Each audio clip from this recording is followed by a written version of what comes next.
Good afternoon, and welcome to the June 3rd Parks, Recreation, and Community Services meeting. Can we have roll call, please? Commissioners Bennett? Here. Khan? Here. Rotvogel? Here. Sharkey? Here. Ward? Here. The agenda for the June 3rd, 2009 meeting was posted on the bulletin board outside City Hall and on the City of Glendale's website on Thursday, May 28, 2009 at 1 p.m. Item 2, Commission Staff Comments. Okay. Anybody have any comments? The only thing I wanted to comment on was yesterday we had our groundbreaking, and I thought that it went very well for the Cedar Mini Park. It's kind of interesting to go there, and it was noted by yourself and many of the speakers that this is a park in the southern part of Glendale, and it incorporated historic preservation or historic retention of an existing bungalow. And it's also in an area where there's a lot of multifamily apartments. So it certainly made a lot of sense in terms of the location, especially for the children. And it's nice that it's going on during this economic climate. And then on the flip side of that was the groundbreaking we had with the Adult Recreation Center. And that was, a month ago or so? And that was for the seniors and for the adults. And the only parallel being is that, once again, we're in tough times right now. And we're able to move forward with these projects for both segments, primarily the children and the adults. And I think that's a real feather in our cap, especially the city and the Parks Department. So I just wanted to make an observation of that. I thought it was a neat thing to see, it was a neat thing to do, and I think it's a real benefit for the city. So that's all. Anyone else? I couldn't have said, George, go ahead. Well, I couldn't have said it better. Rodney said nice. it all. Very proud, very proud. And my thanks to, and I'm sure the staff, speaking for the staff as well, thank you to the commissioners for your full support on both of these projects. I know you have daytime jobs and it's really hard to get out sometimes, but thank you for coming out. And we had a good turnout at the Cedar. We had 3 council members out there and a number of community people, so thank you for your support. We appreciate it. We're really proud. And for the folks watching, the Adult Recreation Center, we're not using any general fund money for that. So it's grant money, $2.8 million, and redevelopment money. So we're maximizing dollars at this point. Great. And we don't have any oral communications? No, we do not. Okay. And so on to consent items. Yes. Item 4A, approval of the minutes of the Commission regular meeting held on May 6, 2009.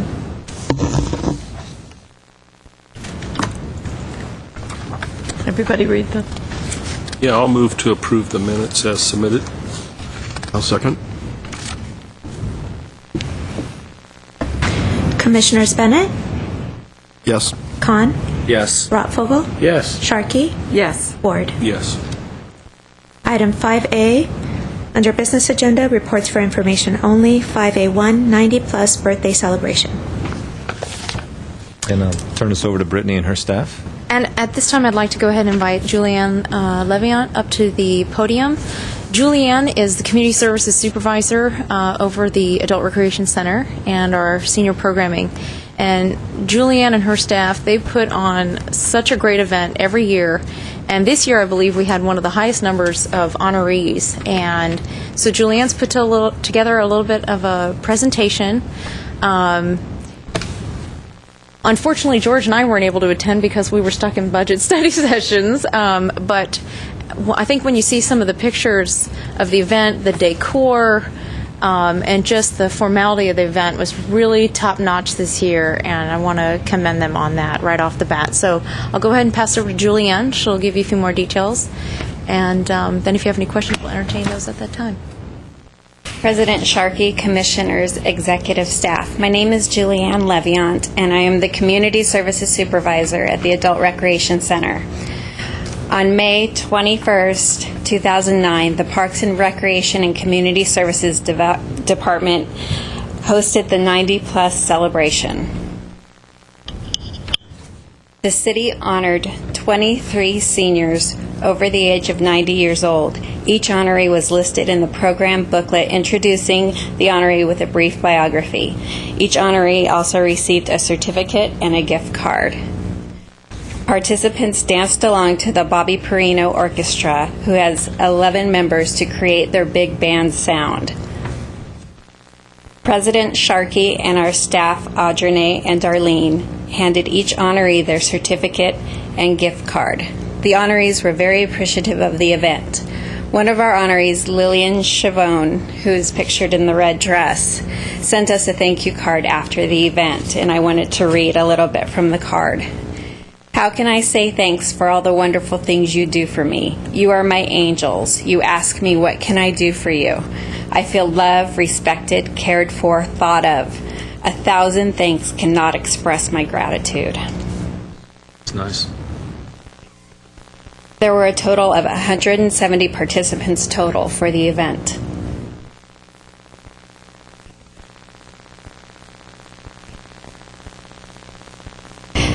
The following officials sent a certificate to our honorees: Congressman Adam Schiff, State Assembly Member Paul Krikorian, State Senator Carol Liu, LA County Supervisor Michael Antonovich. I would like to thank the 4 major sponsors and the 16 event sponsors who generously donated to this one special occasion, which has become something they all look forward to. Thank you. I have to tell you, I went to the event. I walked in, I thought I was a New Year's Eve party. That orchestra was incredible. It was a 10-piece orchestra and the singer. And then Lillian was dancing. How old is Lillian? I think it was 94. She's up there dancing. There was a lot of... It was so festive and decorated beautifully. It was... You missed a great party. And I understand that it was not any more money spent than any other year. So I'm just sorry you didn't have the sound with the pictures. Of the big band music. Right. Oh, they were wonderful. They were really wonderful. So congratulations. It was a great event. So, sorry you missed it. I know. Well, we were stuck in budget meetings. Yeah. Trust me. I We think would have preferred to be there. Yeah. You would have preferred it. No, they did a great job. So anyway, thanks. Thank you. Oh, go ahead. Real quick, we went through the pictures very quickly. I noticed that there was somebody there that was 99, 100, and 102. Right. Is that, those are the 3? Yeah, I believe there were, I thought there was 104. 100? Yeah, I thought there was somebody, yeah. So, Brittany went through those pretty fast. Was actually was Julianne me. working there? okay, yeah, she was 102. I'm sorry, yeah, 100 and 102. Wow.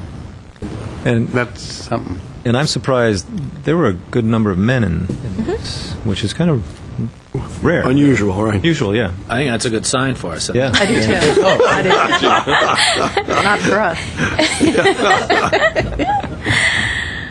I've been to the event before. It's a great event. Sorry I missed it this year. I think the only other comment that I'd like to make is just to give kudos to Savag Garapadian, he was the He did a great core, job. coordinator of the event, along with Julianne and the other staff members there. Some of the staff members were in some of the slides, but like I said, I think this year's event really outdid all of the past events, and so he kind of set a high mark to Yes, he did. to reach next year. But really nice event for the honorees. Julianne, what about our sponsors? Because I know we get sponsorship. Yeah. Want to mention anything about the sponsors? Well, the sponsors, let's see if we had 4 major sponsors, 2 guys from Italy, and they had donated gift cards equaling about $300. The SEIU Healthcare, they donated a little over $300 for the cake. And then Sunclass and Lakeside has been doing ongoing donations that equal about that. All the other event sponsors, they donated gift cards to give to the honorees so they could go and have a nice dinner out. And they were so pleased to get the certificates. They just thought that was great. And we're not talking about just a cake. This cake is huge and rolled out. Yeah, there's a picture That of was the on the cake first in one of picture. the. And everybody was, ooh, ah. And it was, where is it? Oh, there it is. But they rolled it out as the band was playing and everybody was singing happy birthday. And it was just so well done. And the balloons up on top were all lit up when the lights went down, the cake came out, and the balloons had lights around them. It's incredible. So. anywhere. So. Almost makes you wish you were 90. We'll be there. We'll be there. I'll celebrate if I get there. Almost. Dancing with William. Just give me the time. Okay, thank you. Thanks, Julianne. Thanks, Julianne. Okay. So we are on to. Item 5A2, monthly activity reports. The first one is Recreation and Community Services. And I'll be relatively brief on this month's report. But I wanted to highlight, in terms of on the first page, we have our customer service office registration, our annual report. And this demonstrates the different methods that our participants use to register or register for classes, also make permit reservations, etc., online. So you can see here it's class registrations, camp registrations, swim lessons, picnic shelters, photo permits, and park reservations.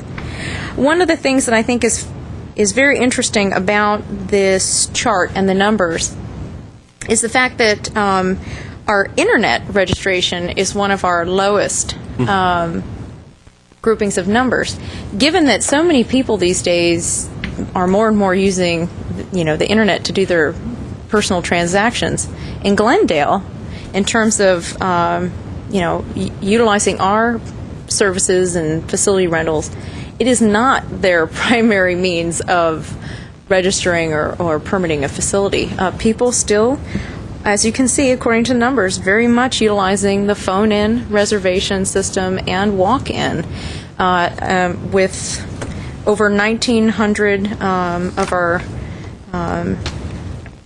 calls in or entries into the system being phone-in, and then over 2,000 being walk-in. And when I asked the staff, why do you think that is? And we think a lot of times because, in particular for the classes, our leisure guide comes out prior to the end of the class. So a lot of times participants pick up the guide and head home. The next week when they come back, they just drop it off right at the counter. There's really no need for them to get online and make sure that they get their business done. So it might just be that in Glendale, it's not, that's just not our primary means of getting folks entered into our system. But we'll continue to obviously keep the internet registration available.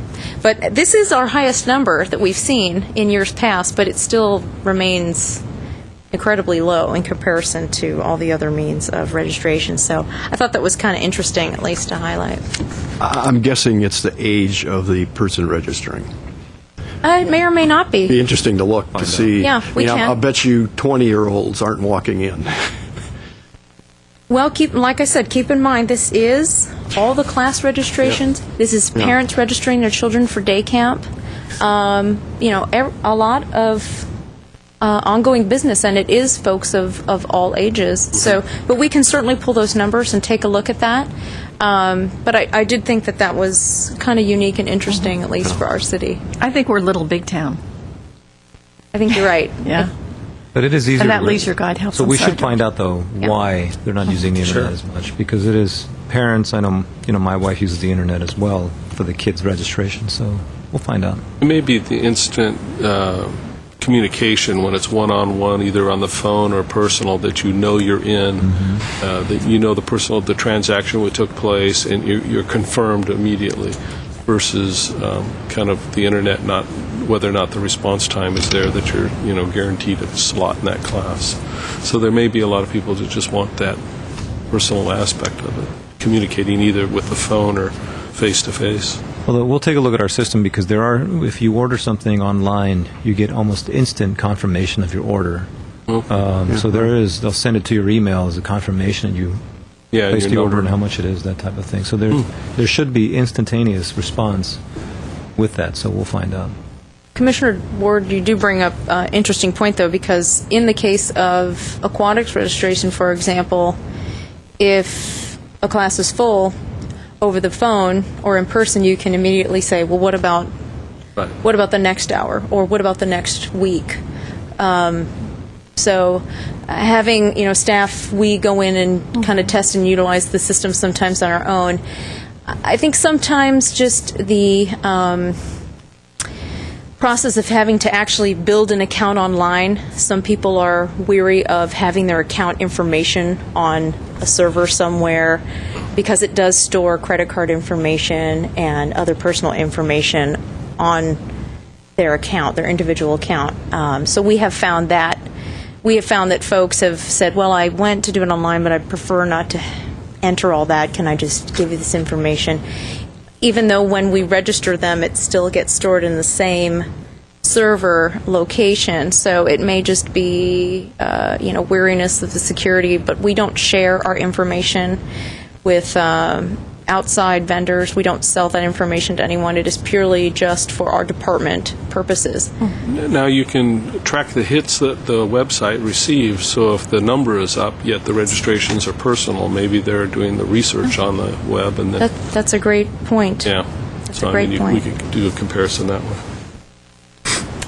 Okay. Yeah, the other thing is maybe to selectively ask people who do register by calling, did you look at the website, and if you did, why didn't you? And Or the you paper can get some copy of the immediate document. That feedback. is a wonderful suggestion. Because this is an expense in itself to print every time. Then the only other item that I wanted to highlight on our monthly activity report, our civic auditorium, again, good news in that while we're not completely out of the the red, I should say, but we are still finding that we have to some degree reached a plateau in our overall losses for the end of the fiscal year. We actually had a better year this year than last fiscal year. So this is the first year in, I think, a 5-year trend that we don't have as much of a deficit for the civic auditorium, which is fairly positive news. So we're hoping that, given the new fees that we have adopted, that we'll continue to maybe see a nice positive trend. So we'll continue to work on that and keep you updated in that regard. Great, that's excellent. Steve? I just had a question going back to the activity report. Yes. And you mentioned the leisure guide. I noticed there's classes in there, for instance, on flamingo and yoga. Are those kind of classes available? I mean, do they show up every season or in every catalog, basically? Commissioner Rottfogel, they typically do. In terms of the frequency, whether they are all 4 sessions or, only a particular season, is really based upon the instructor's availability. Most of the instructors do teach courses year-round. I think you'll find typically in the summer that there are more offerings in the leisure guide because individuals are looking for just additional income. We do have a lot of teachers and professors who sometimes teach in the summer in our lifelong learning program, and will offer courses. The other time of the year that we tend to have somewhat of a little bit of an increase in the number of classes is over the holidays in our winter session, because we'll have those one-day workshops, holiday wreath making or seasonal crafts and things of that nature, and people getting into the holiday spirit will register for those courses as well. But again, most of our offerings, we do put out feelers to see if we have students who have a particular interest. We try to see if we can locate individuals who will come on as an instructor. And then the other means of offering classes is folks who have a skill that they want to share or teach to others will contact us and say, I would really like to teach a class on XYZ, and we go ahead and ask them a series of questions in terms of supplies needed and costs needed, etc. Where would you like to teach, what time, what day, and then help them work through those details. So, but we're continually looking for new instructors. And who would they call? They would actually contact Monique Herrera, and she is at the Brand Studios. Her telephone number is 818-548-3813. Okay. Anybody else? All right. 5A2B, CIP projects and park rangers. Mr. Ahern?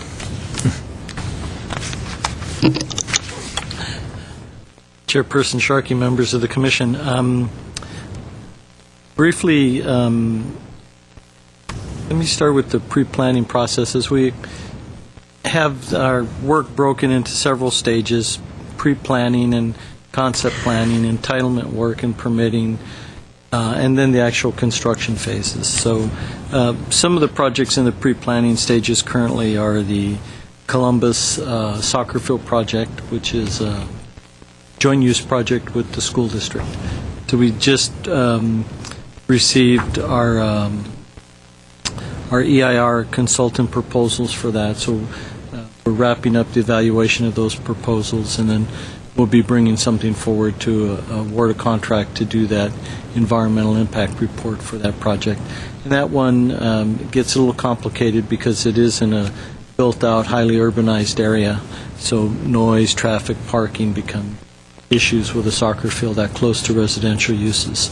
So we've got that, and we'll be bringing that forward probably in about 4 weeks to council to award a contract to a consultant.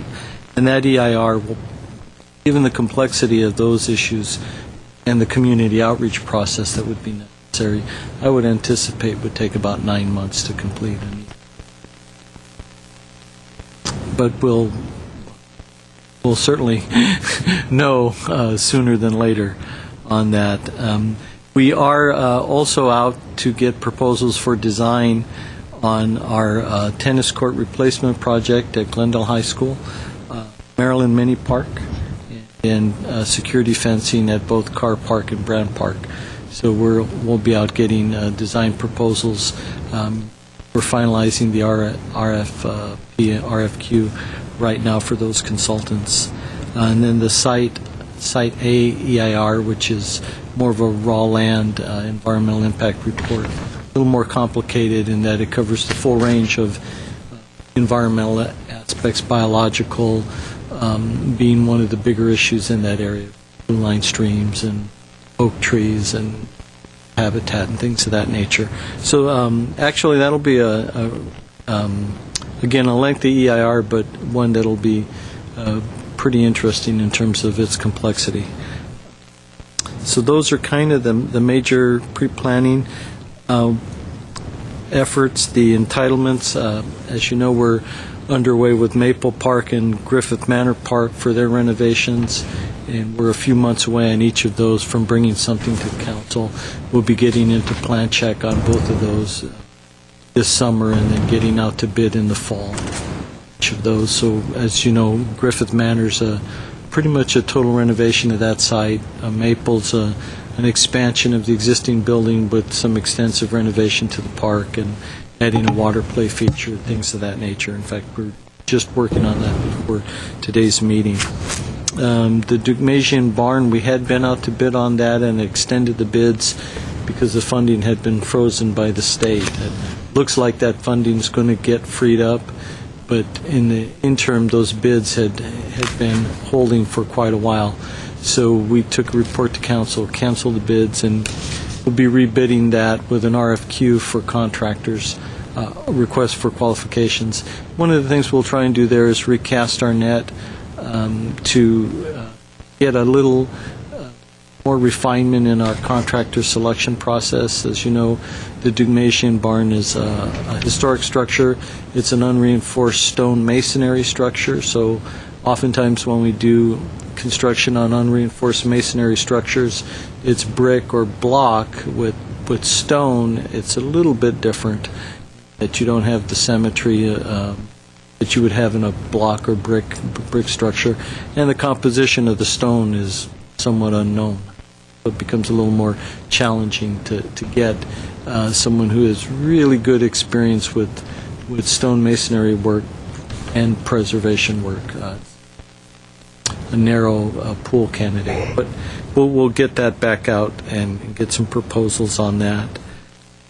Pacific Pool, will be meeting with our design consultant on that. We're getting a proposal to take, you'll recall, council made a decision on a design for the pool. Now we need to get a consultant on board to do the actual design and engineering of the pool and the on-site improvements. So we're reviewing that proposal currently. we'll be taking something to council, I would guess, in about 4 to 6 weeks on that project. And then projects under construction, as commissioners mentioned earlier, we have Cedar and the ARC both under construction, and those are moving forward or moving ahead quite well. We also, on the Glendale High School tennis courts, while I told you earlier we're doing entitlement work on that, as a temporary measure, we've done some renovation work just to get the courts in a condition that they can start to be used temporarily. So that work is underway, and we should finish that work by hopefully Tuesday or Wednesday of next week. And we've got a permit from the school district to operate the courts. The recreation staff will be handling that operation of the courts.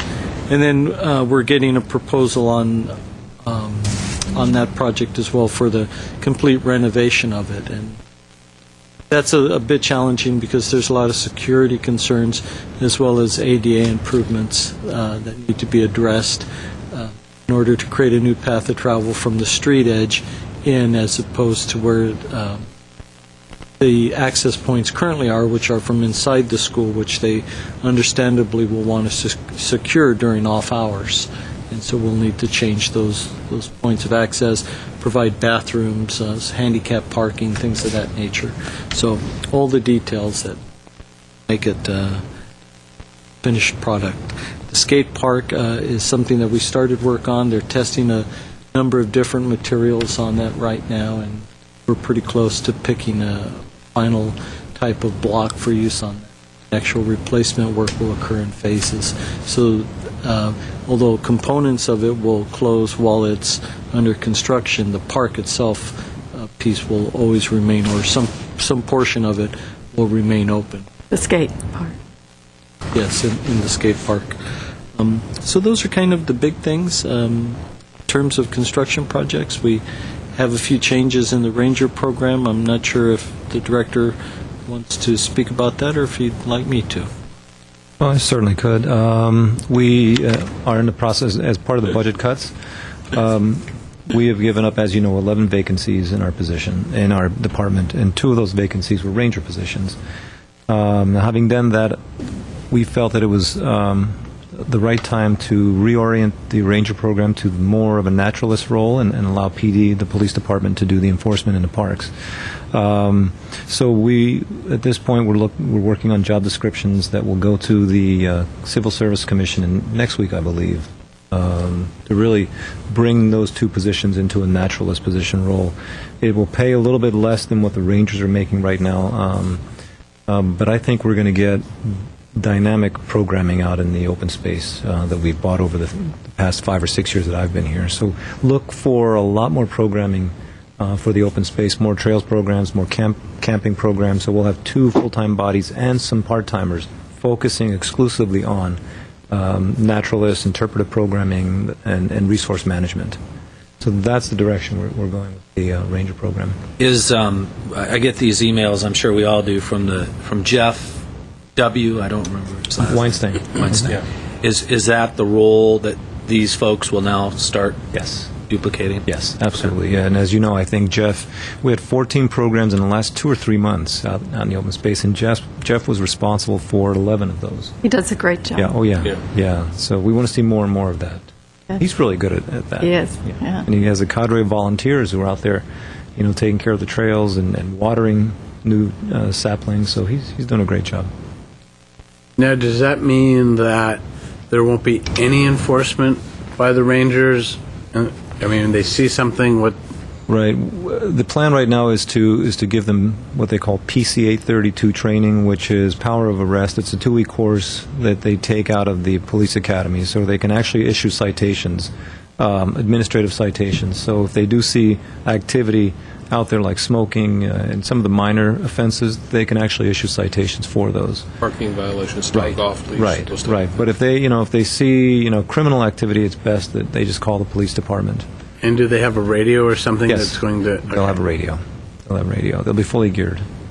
Well, and I read, I think you stated in the staff report, the police department was already doing a majority of that already.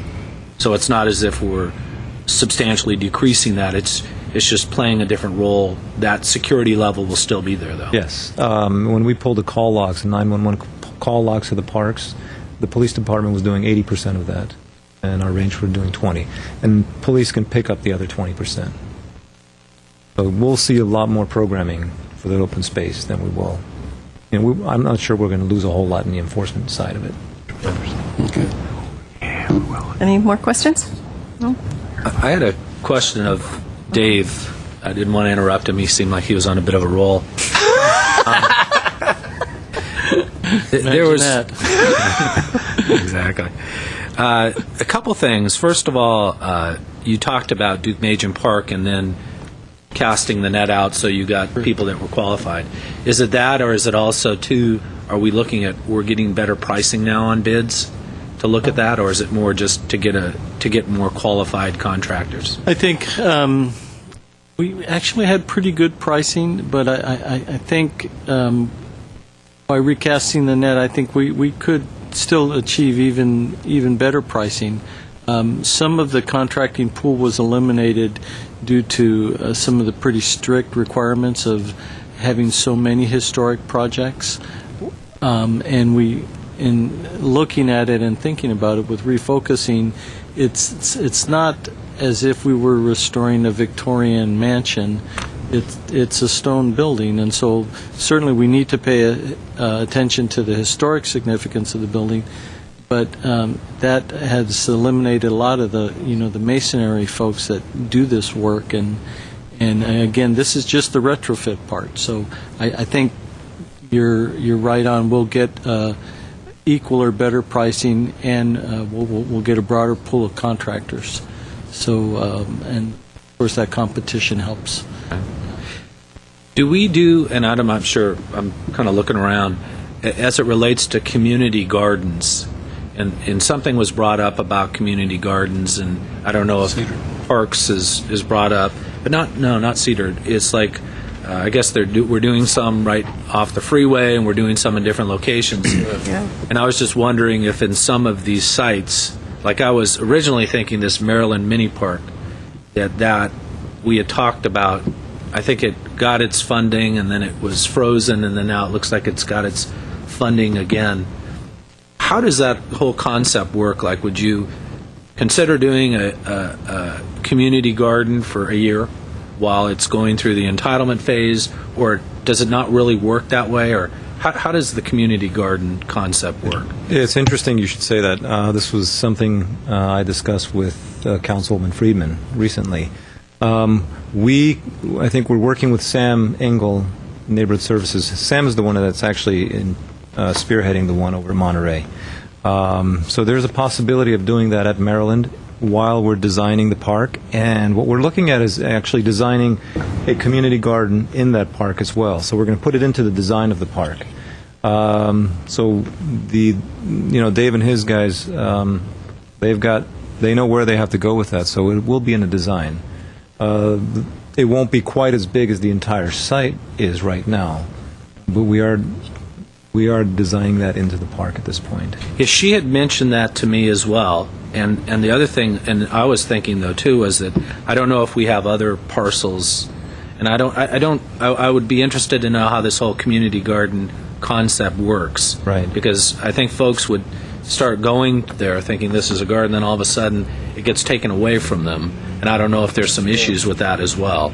Well, it does, and we have two community gardens, and Gary can help you with this. There's one at Verdugo, and there's one at Palmer Park, and they're private. Well, it's a private organization, I believe, Gary, isn't it? Well, each one is its own entity. Number one, although they can, if they apply for Palmer and it's full, they can go to Verdugo also. I have my weekend supervisor Armin, who does the fee collection, and it's very nominal, just for tools and that kind of stuff that the community would use, the gardeners would use. But it's been ongoing for a very, very long time, especially Verdugo Park, maybe 30, 40 years going. And it's back in the back behind the maintenance yard. And it's about 32 plots. If you have a plot and you apply for it, or you get a plot and you've been working it, if you don't work it for a while, we'll contact you, make sure that you're still active in it. If you don't want it anymore, then you can just give it up. You'll go on a list if you want a park or a place to garden, you'll go on a list, and then we'll just pick the next person and give them a call. It's an application, simple application that they do. And Armin runs both that one and Palmer Park. Palmer's a little bit smaller, I think.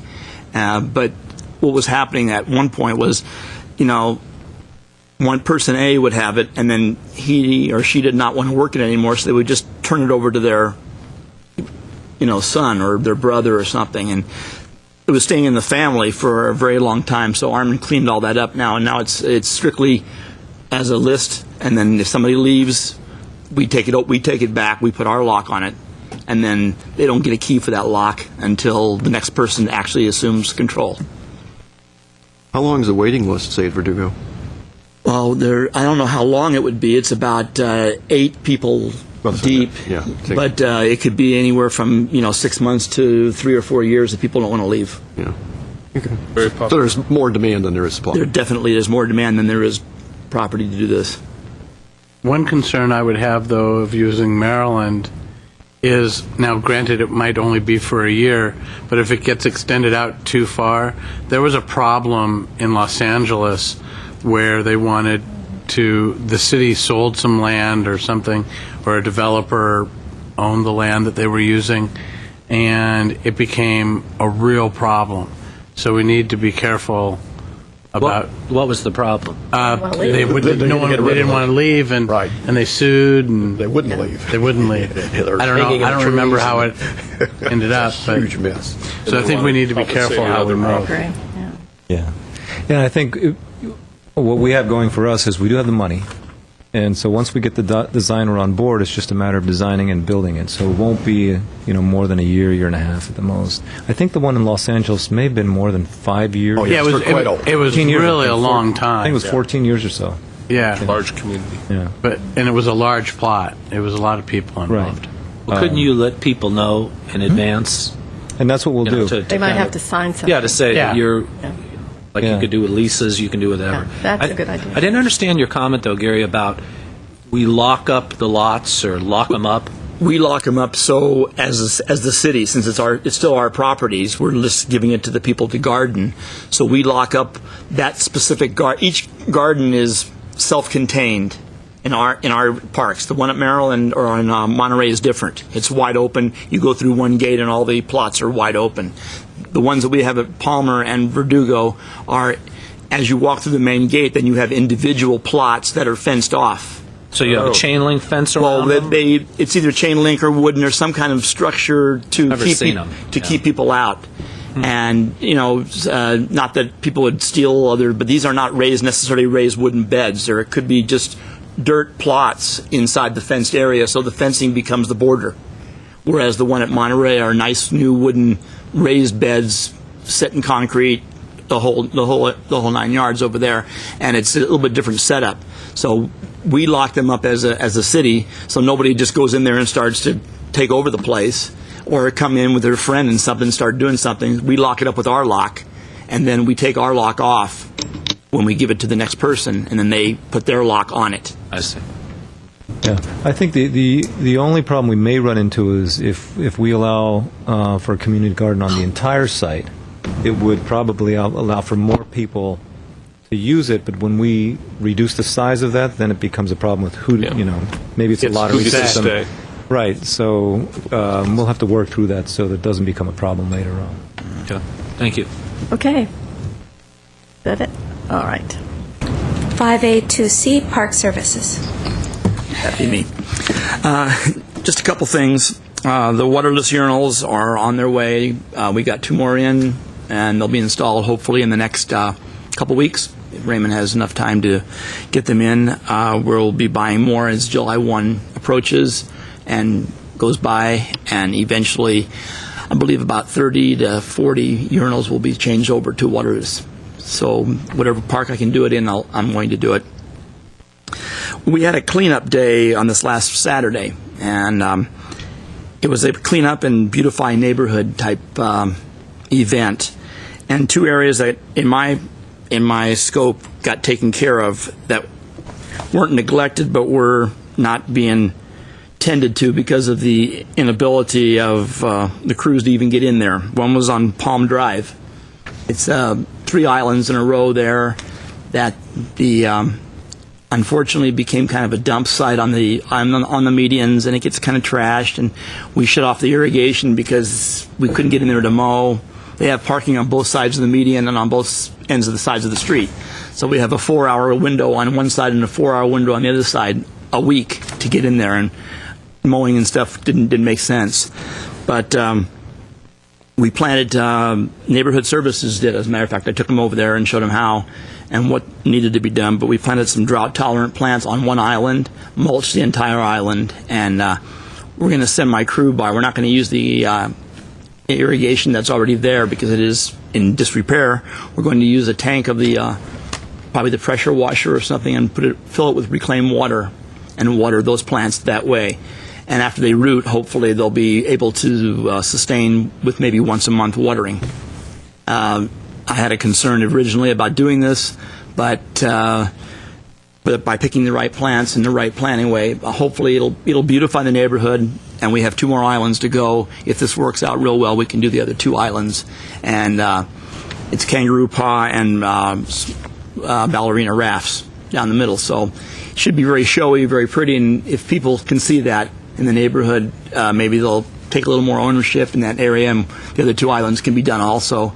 And then at some point, if we get reclaimed water up there, we can attach it to the valves that are existing and run a drip line or run a soaker line through the middle of the bed and water it very economically that way. And then the other one was a little bit nicer, actually, a little bit more enjoyable for me or nice for the area is Fremont Park.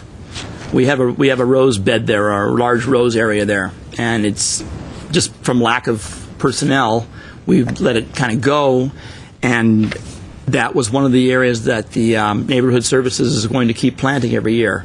And we contacted the LA Rose Society, and for a small little venture of letting them use one of our facilities once every month or so, once every other month for a meeting, they will take care of these roses for us. Great. And all I have to do is, the irrigation again, it needs to be either drip or some kind of low volume, but we did a very small bed this time of the year because it's not really rose time of the year. Bare root season is January to February, so you can get more bang for your buck in there. But we did a small bed. They weeded it, they dug it up, they planted the roses, and my gardener over there is watering those now. But the Rose Society has agreed to take care of that rose bed and about 11 others when we get them planted. Great idea. So just for a few hours a month of a facility we're not going to use at that time, it worked out, I think, pretty well. So we're pretty happy about that because I'd like to get the rose thing back in, the rose bed back in, but there was just no manpower to take care of all those roses when they need to be deadheaded or cut down or fertilized, and that the horticultural needs. But the Rose Society stepped up. And, Creative thinking. I think it's going to be really nice. Okay. Got a question, Gary. I Sure. know there's a lot of discussion going on water conservation. I believe there's a meeting tonight, one of our facilities, the last meeting on water conservation.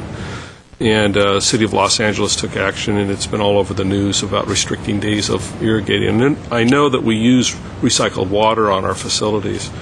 Do you anticipate anything that's going to affect some of our parks and the way they look? Or In terms of, you mean? if there's a 15% reduction of water that you have to mandate or be... Yeah, we're hopefully saving enough as we are right now, trying to be on the edge. But the problem with being on the edge anyway is if you get a hot 3 or 4 days in a row, you're on the edge. You have no reserve. But we're trying to be on the edge as much as possible. I do anticipate a little bit of off color possibly in some of our turf areas if it comes to that, because they're highly used, and a lot of them are out in the bright sun all day. Some of the shadier parks would be okay, but the ones that are out in the sun are going to get off color a little bit. They're going to be a little yellow green if I have to cut back 10 or 15%, because I'm right now I've cut back about 8 to 10% already. If I have to cut back any more than I've cut back right now, I won't be able to recoup some of that stuff. Will start to turn. I'll have to get out there real fast and get you back. Gary, you want to talk about some of the areas, the shrub beds you're looking at potentially converting to mulch and those type of things? Yeah, we've done several areas, and we're putting together a little report right now. But we've done several areas. There was a turf area across the side street or across the service road from the doctor's house up in Bram Park. Had a lot of pine trees next to it or on it, next to the flood control. It was all nice turf, nice and green and beautiful, but it wasn't ever used. So we shut the irrigation down off of that one, and we mowed the grass down completely and mulched the whole area. It's about a quarter to a half an acre worth that we just mulched the whole entire thing. And everywhere we go, we're looking for areas that the turf is not being used. If it's just a aesthetic thing, I think mulch is just as pretty as turf, actually. And it just has so much more benefits than turf if it's not going to be used for picnics or for, sports field or something of that nature. So we're doing some of that. We did it up at Shoal. Unfortunately, it wasn't unfortunate. It worked out well. The water was off up there for a year when we were redoing those fields. So the areas that dried out, we realized weren't germane to the field anyway. They didn't have anything to do with the sporting part, so we turned them into mulch. If there's trees on there, we left the irrigation there. So maybe once a month, once every 2 months in the hot weather, we kick it on for an hour or two to give the trees some water, and then that's it. But we did about at least a half an acre up at Upper Shoal, also. So we're just looking for more areas and more areas that we can do this in. Yeah, one of the suggestions I was thinking, again, looking at another model, is maybe partnering with our Department of Water and Power in Glendale to sponsor this department, looking at smart irrigation or looking at the controllers that we use and trying to. There's some new technology out there using the ET and the soil sensors, and I think that's something that you can be showing the community that we're taking the advances to. Better our water use within these large park areas and staying green, where you do have sports fields and you have to irrigate them, but using the technology that, minimizes the amount of excess water used. Well, we're thinking of going on the TV for myself, I guess, and giving out water tips. There's a lot of water tips that have nothing to do with not letting the water run when you're brushing your teeth and that type of stuff. There's a lot of horticultural ways to save water. What time you water, when you water, how much you water, and what time of the day you're going to do it at, what kind of controller you use. There's a multitude of different things that over the course of doing all of those things, you save anywhere from 10 to 20% of your water. That you would normally do if you water correctly. And that's what we're going to hope maybe do in the next month or two. Good. Yeah, that would be good. Gary will be a TV I know it's star. an issue this summer. Yeah. YouTube. Gary's Garden. TV. Gary, as seen on TV. Gary's Garden. Gary's Garden. There you go. Gary, you mentioned when you mentioned the urinals, it reminded me that a couple of people have asked me about soap in the bathrooms, and is there any way? Do you want George to answer that, or is there? I can answer it. I know why. Because I just got attacked verbally the other day by somebody that asked me about it. We have yet been able to find a dispenser that will put up with the harsh treatment that they get.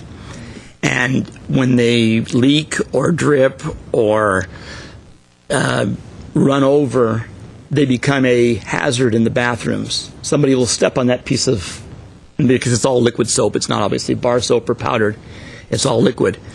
And if somebody were to step on that and by the sink, slip down, hit their head on the sink, I'd much rather have people to be a little less hands, washing than have somebody really slip and hurt themselves in my bathrooms. And that's basically. Next time, just for the next time I'm asked, your phone number is. It's rhetorical.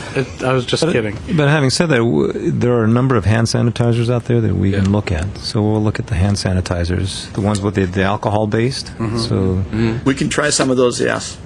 yeah. Okay, we don't have any written, or we do? No, we don't. Does anybody have a problem with the holiday week? Our next meeting's July 1st. That's correct. Everybody can So be Wednesday, the 4th is on Saturday. here. Saturday. Saturday, yeah. So Friday would probably be off. Is that, you're all okay with I that? think so. Fine. around. Okay, Good for me. all right, that's it. Then we are adjourned? Great. Oops, I forgot that.